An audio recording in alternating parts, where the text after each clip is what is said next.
Luke chapter 11, verse 13. If ye then, being able, know how to give good gifts unto your children,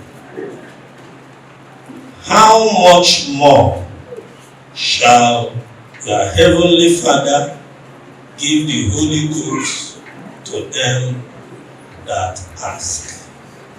Luke chapter 12, verse 28. If then God so clothe the grass, which is today in the field, and tomorrow is cast into the oven, how much more will he clothe you, O ye of little faith? Shall we pray? In Jesus' name, Heavenly Father, open our eyes to see and our heart to understand what you are passing across to us. Grant us enabling grace to be able to practice all that you will be teaching us. In Jesus' name we pray. Amen. Our topic is, how much more will your Heavenly Father, how much more will your Heavenly Father? You can see that that sentence is not finished. The emphasis is, how much more will your Heavenly Father? The Lord God is upright. There is no unrighteousness in him. Man is evil. Yet, even man who is a father knows how to give good gifts to his children. In goodness, God cannot be compared with man in any way. God is not man. We need to understand that. In Numbers 23, when Balaam was speaking, God put word in his mouth. He said, God is not a man that he will lie. Neither is he son of man that he will repent. Has he said, will he not do it? Has he spoken, will he not bring it to pass? So we need to understand that God is not man and cannot be compared with man. Jesus took time to explain this in Luke 11:13 and in Luke 12:48 where we read. Today's message is to boost our faith in the Lord and move us to trust him unreservedly. Compared with earthly man, there is no comparison. Compared with mothers and his suckling, there is no comparison. You compare God with any other, in any other angle, with other creatures, you cannot compare God. Then with respect to humanity, God did not spare his son. What will he then not give us together with him? So with respect to human beings, while we were yet his enemies, instead of God destroying us, he reconciled us with himself. Now that we are his children, how much more shall we be saved by his life? I'm just introducing what God wants to pass across to us today. So we are going to look at the message we want to hear today in 3 areas.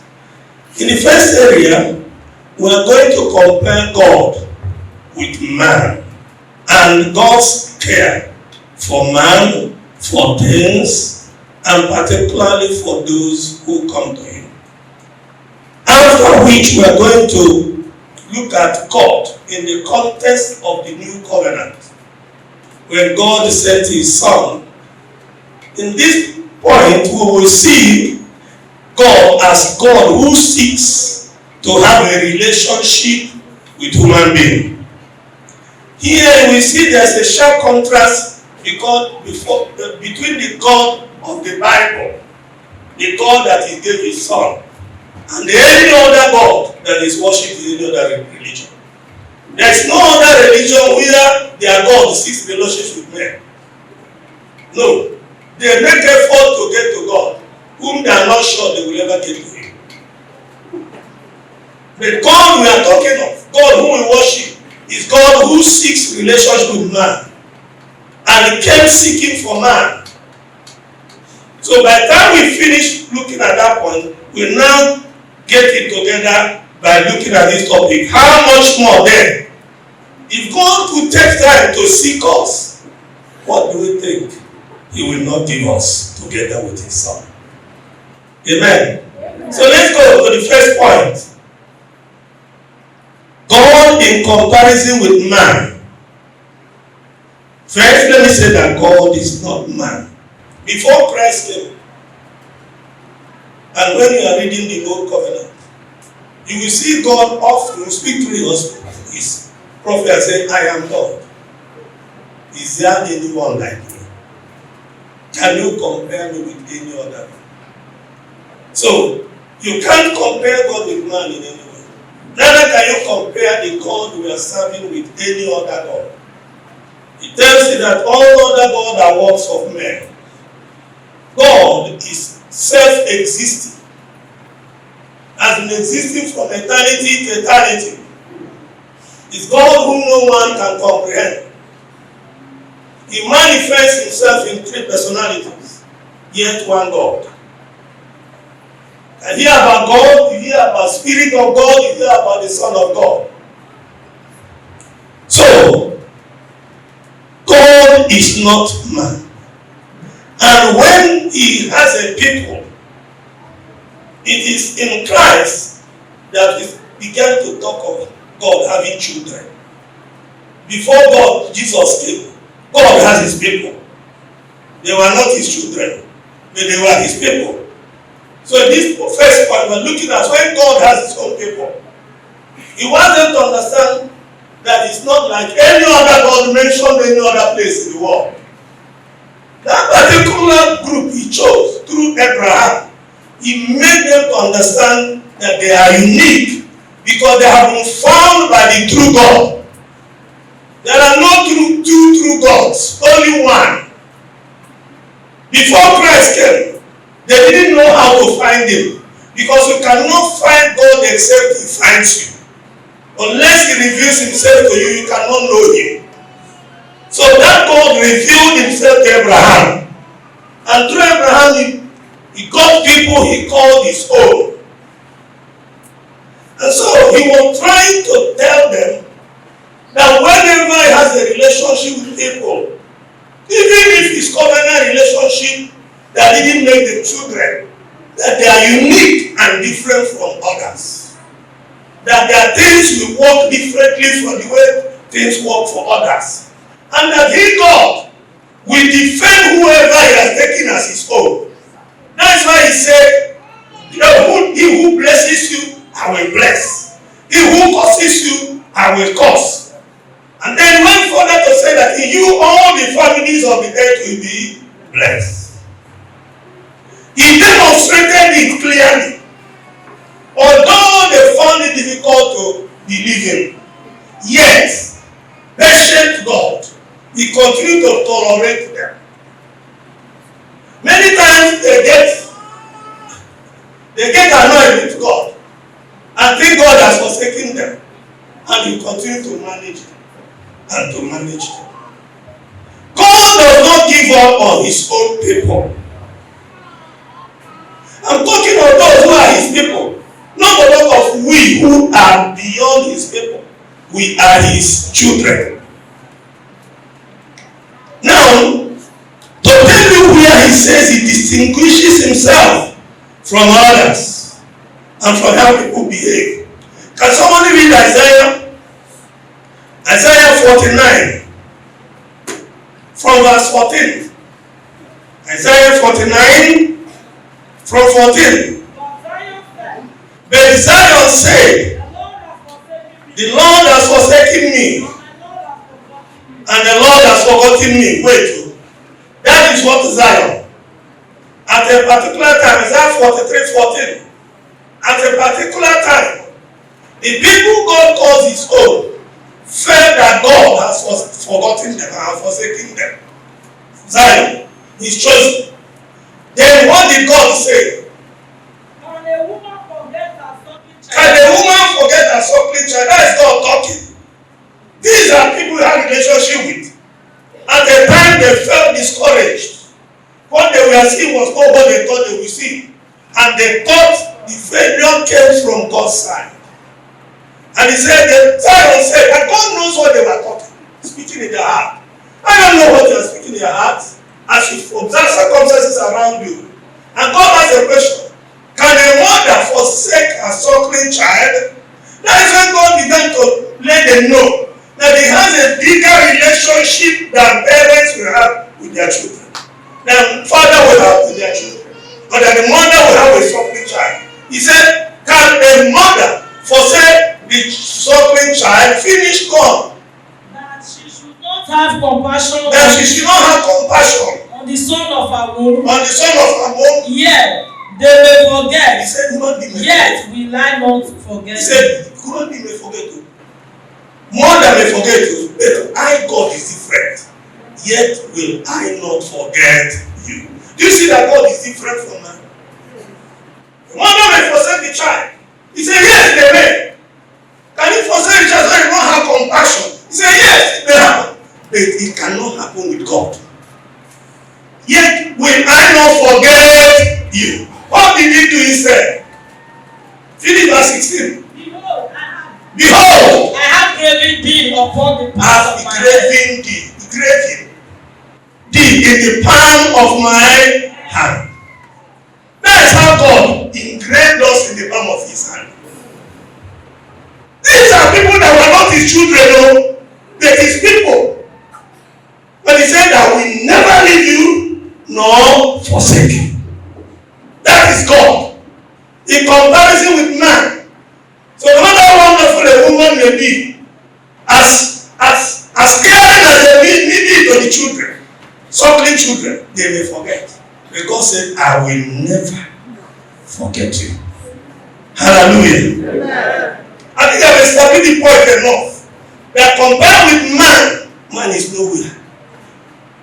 And so when you have a relation with God, don't think that the way men behave to other men or to their children, that is the level God will behave. Amen. Now let's come to the second point where we spend a little bit more time. God who seeks, this is God who seeks to have a relationship with mortal men. This time, God went beyond the relationship of just having covenant people to a relationship of getting children. Relationship of having children. And so when Jesus came, major part of his teaching was to tell them that man and God can be like father and child. And that he, Jesus, is the first one, is the Son of God. Not just messenger of God. That one, the religion people couldn't get it. They can understand somebody with a messenger. Somebody can be a prophet. Somebody can be a servant. But to be son, no, that is blasphemy. Jesus, he said, is not blasphemy. It is God himself that wanted it to be so. Are you getting it? That is God's desire. To go beyond your being his servant, your being his child, your being his prophet, to being his child. And because of the complication that has taken place in the world, he decided to find a way to do it. So he became God, not just God that sought relationship, but God that identified with man. Hallelujah. So God became human being. So that from there he will beget other children. So his son identified with human being. God became being, carried as we were carried like children, and was born after 9 months as a child. He lived here like a human being without sinning. And so, he became the first fruit. Amen. So, can you imagine? This is the God of the Bible. It's not the God of any other writing, whether Quran or whatever, the Hindus or whatever. That is totally different. Other gods of other religion don't seek their subjects. They only threaten them and tell them to begin to do some practices that will make them to be qualified. They have to just end the relationship with God by their words. This God we are talking decided that you cannot handle, that he will come here on earth as his son and earn whatever should be done and then give it to you free.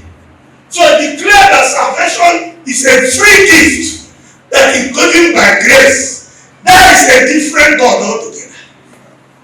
So if somebody calls Allah now, Allah is not the God that worship. The Allah has a total demand that you can only get to him by works. Our own God doesn't have any demand on you. You will come to him by grace. The only thing he wants is faith in what he has already accomplished. And so when Jesus came, he established the fatherhood of God, which was strange to the people at that time.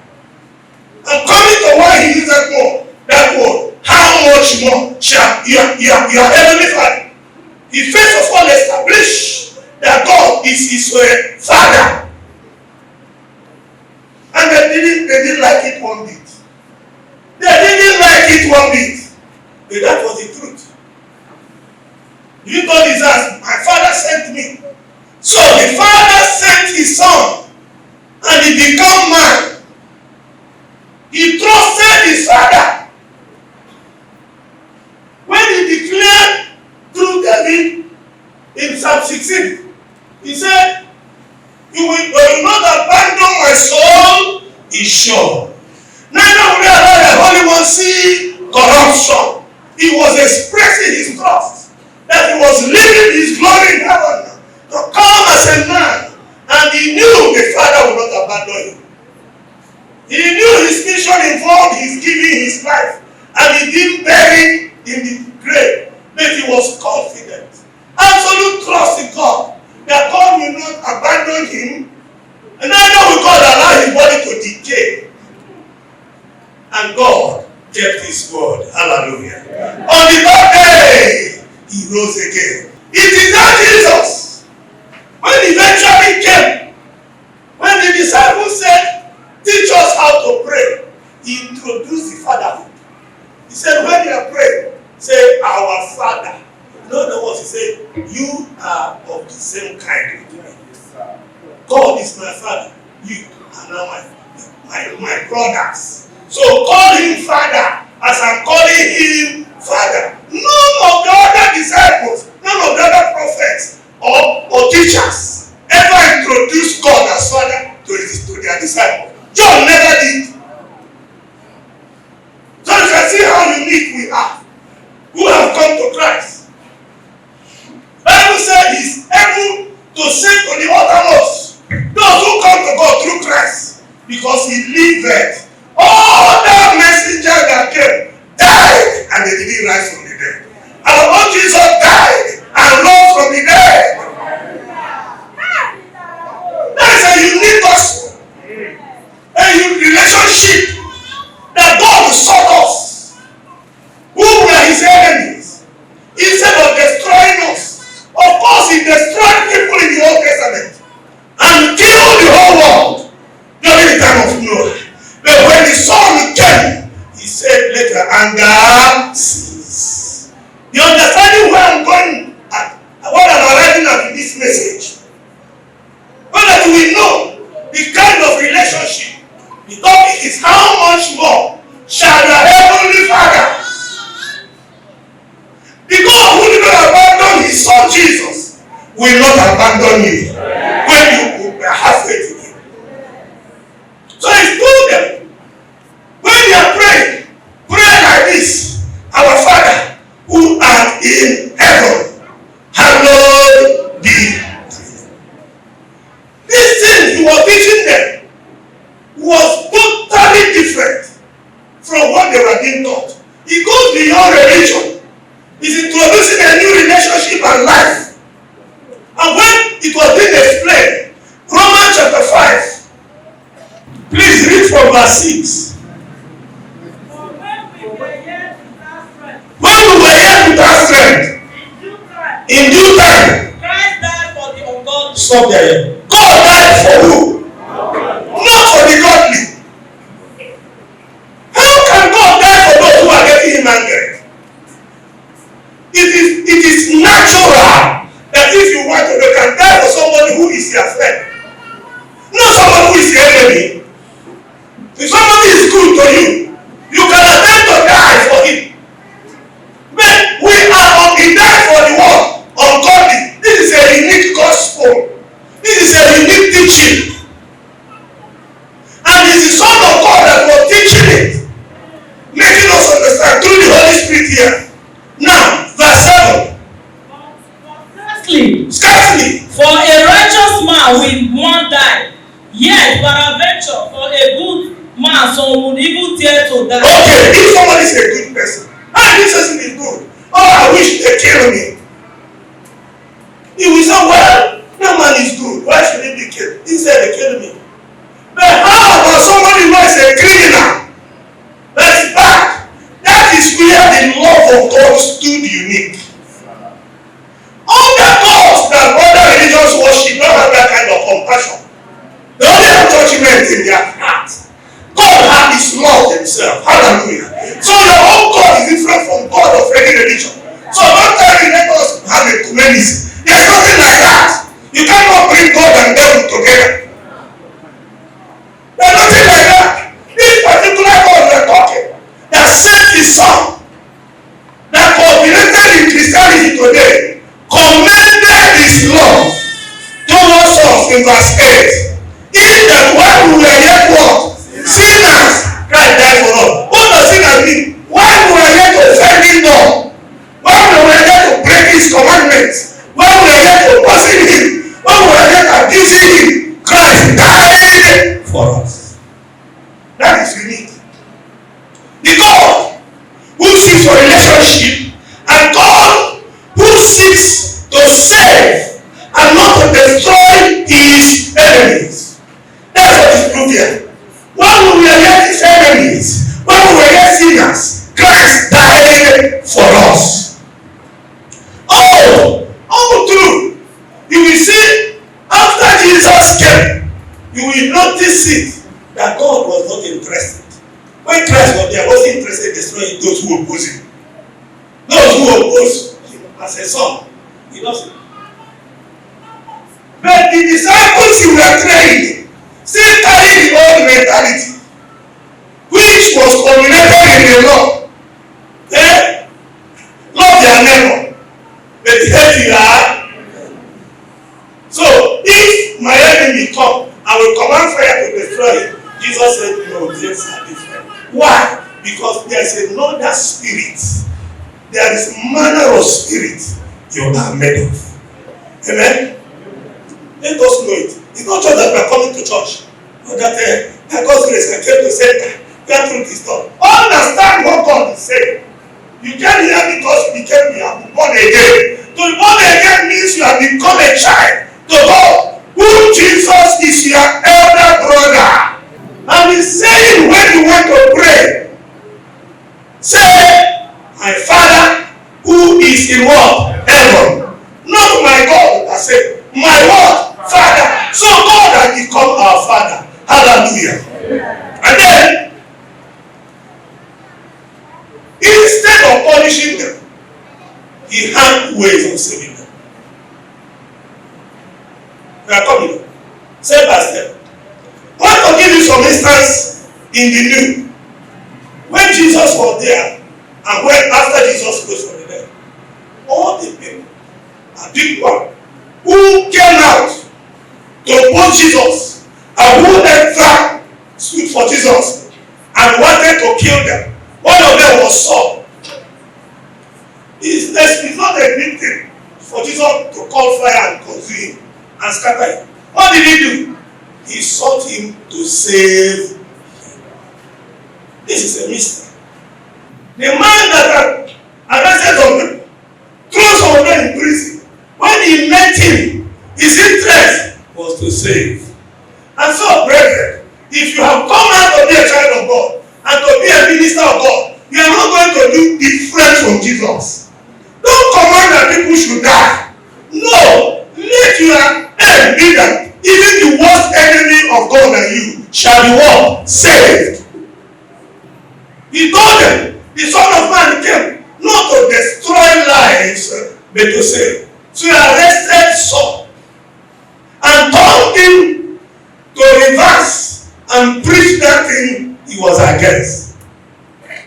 Oh, you read a lot of testimonies online of what God is still doing today, especially among the Muslims.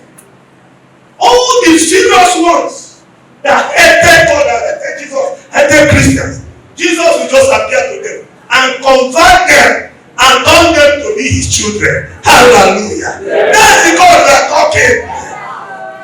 Let me go to the third point, which is the main thing we're looking at. How much more? Let me explain that. First of all, God is saying there are certain things that he could give even others. Others do. Human beings do for their children. And then we are his children. If others who have children know how to give good gifts to their children, how much more will my heavenly Father, your heavenly Father, give what? Good things to us as we ask him. So think about that. Make it part of your vocabulary. When things happen, say, if God, if human beings can do this for their children, how much more will my Father give good things to me? But it goes beyond that. Then the things they began. When he came to chapter 12 of Matthew, and 2 sparrows not sold for some farthings. 2 sparrows, small bird, very tiny, that sold only for some farthings. Yet, not one of them is forgotten. This is ordinary things, so living things that had no spirit, that had no relationship. God that God created. Now say, you are of greater value than many sparrows. So how much more will then God provide for you more than sparrows? So how can something overwhelm you and you forget these fowls, birds don't have a father, they only have a creator, and I've not seen any bird die of hunger. Yet where is their warehouse? Where is their store? Yet they never die of hunger. He said, how much more then will your heavenly Father ensure that you feed well? No wonder Jesus said, I am the good shepherd. David saw it and said, the Lord is my shepherd. I shall not want. That's what God is passing across. Let this settle your heart once and for all. That my relation with God goes beyond ordinary. I am his child because of Jesus. Therefore, I shall not want. And once this settles your heart, God moves the whole heavens, move the Holy Spirit to bring this to pass in your life. And may that be so in Jesus' name. When they asked him to teach them how to pray, he said, this is important. Forgive us. Can somebody read it for me, sir? Luke chapter 11, verse 4. Listen well, and forgive us our sins. For we also forgive everyone that is indebted to us. Okay, please read it in Amplified for me. Yes. And forgive us our sins. And forgive us our sins. For we ourselves also forgive everyone who is indebted to us. Okay, let's pause a moment. No, it doesn't. No, please look well. He assumed, he took it for granted, and told you to include in your prayer, God forgive my sin because I forgive others. Do we really do so? We see how the floor is. There are things God has taken for granted because of the relationship. When we were yet his enemies, he reconciled us to himself by laying an iniquity upon his son and forgiving us. What right have you not to forgive people? Remember, I'm not talking of you offending people. Please, brethren, let's note it. I'm not saying offending. There are those who don't offend people. But when you offend people or not offend people, people will offend you. Are you hearing me? Hey, the issue here is when they offend you, do you forgive? Now, if you don't forgive, what are you praying? When you reach, God forgive me because I forgive others. How is your mouth? How is it sounding in your mouth? Don't tell me how it is sounding in your mouth. You know that God said that you have assumed that you forgive. Say, Father, forgive me as I forgive. Forgive me because I forgive others. And now when I will not forgive others, what are you praying? He's not saying, Father, forgive them and give me grace to forgive others. No, wait for the grace to come. And after I have forgiven, then you are praying. So that's how we hide under things. Hey God, forgive me. Give me grace to forgive. Wait for that grace to finish coming. Because what he thought is forgive me because I've forgiven others. You now see there are things you don't joke with. In most cases, testimonies of people have had. One sin that almost stopped them entering is unforgiveness. Not any other. People have handled their anger. But unforgiveness and resentment. And because it's an integral part of your being forgiven, God doesn't joke with it. When he finished the children, he now told them, he assumed that they are sensible enough, that they are obedient enough, that they are knowledgeable enough to know that there's no room for bitterness, for unforgiveness in the heart of those who are born again. If there was prayer, we will pray. Don't postpone it into one. We must ensure that that grace is given you to clear your heart from every resentment. Remember again, it's not you that offended them. Now they offend you. And bitterness has stayed with unforgiveness there. Can you pray, Father, forgive me because I offended these people that then I handle the last point. I'm handling how much more. Now Romans 8:32, please. Romans 8:32. He that spared not his own son, He that didn't spare his son, but delivered him up for us, delivered him up for us. shall he not with him also freely give us all things? That's the question. God, when he came to save us, he didn't spare anything. When he comes to receiving salvation, he will not spare anything of your good nature. Are you hearing me? He did not spare anything. Do you know why he took Abraham and called him his friend? He said, because you have done this, and they know withhold. We didn't spare. We didn't withhold. It's not what you give God that matters, it's what you withheld. One, even if you give God everything that you withheld from, God did not spare anything. He gave his son. But the point is making, since he's able to give his son, what do you think he will not be able to give you? How much more then will he give you whatever you ask? It's not more than his son. if he could give his son, he could give you whatever you ask. Hallelujah. That's God. Now, in Matthew, he said, how much more will he give you good things? In Luke, he said, how much more will he give the Holy Spirit?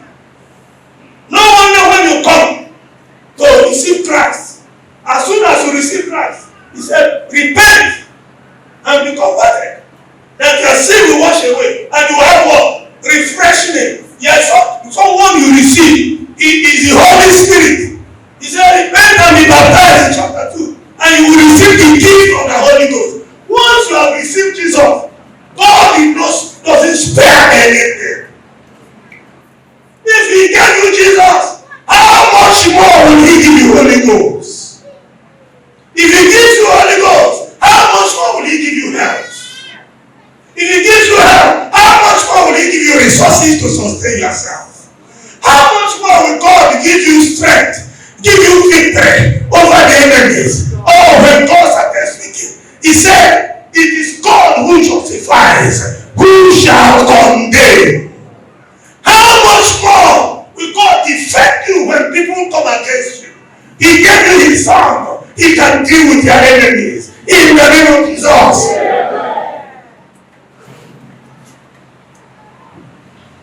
And then he spoke to them.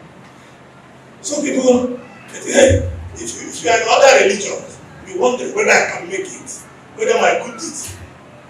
God, Jesus looked at him and said, fear not, little children.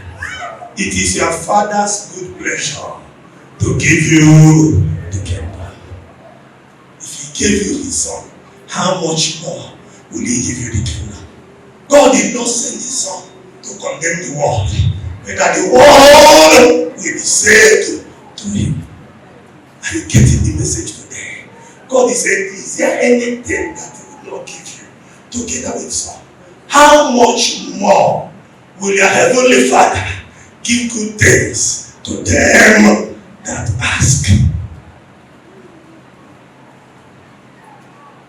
When he was speaking to them about them not being anxious, he said, look, don't be giving thought to anything.